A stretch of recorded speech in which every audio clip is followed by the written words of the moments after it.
श्री सीतारामचंद्राभ्याम नमः।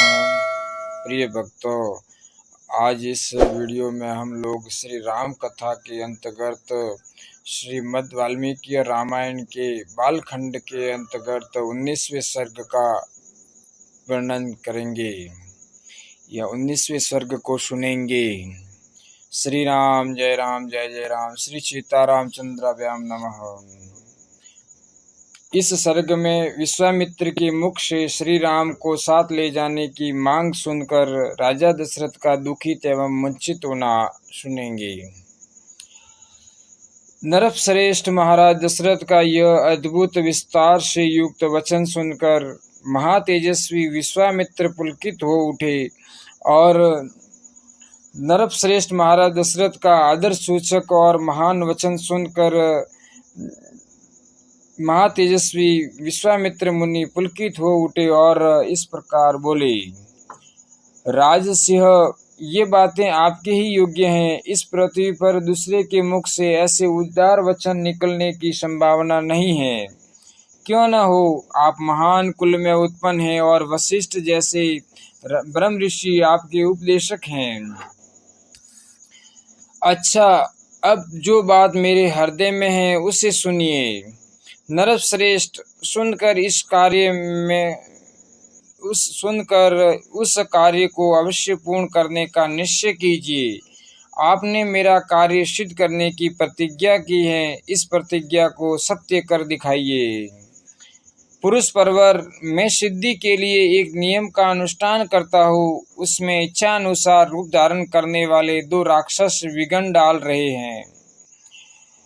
मेरे इस नियम का अधिकांश कार्य पूर्ण हो चुका है। अब उसकी समाप्ति के समय वे 2 राक्षस आ धमके हैं। उनके नाम हैं मारीच और सुबाहु। वे दोनों बलवान और सुशिक्षित हैं। उन्होंने मेरी यज्ञ वेदी पर रक्त और मांस की वर्षा कर दी है।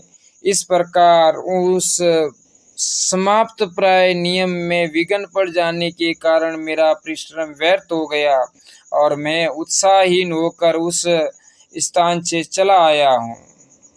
पृथ्वीनाथ, उनके ऊपर अपने क्रोध का प्रयोग करूँ, उन्हें शाप दे दूँ, ऐसा विचार मेरे मन में नहीं आता है, क्योंकि वह नियम ही ऐसा है जिसको आरंभ कर देने पर किसी को शाप नहीं दिया जाता।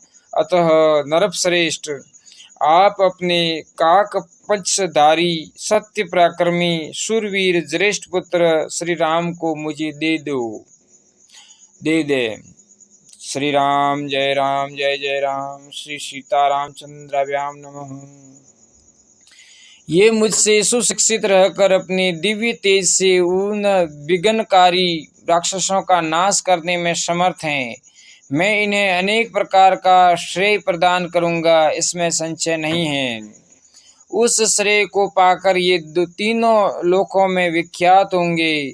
श्री राम के सामने आकर वे दोनों राक्षस किसी तरह ठहर नहीं सकते।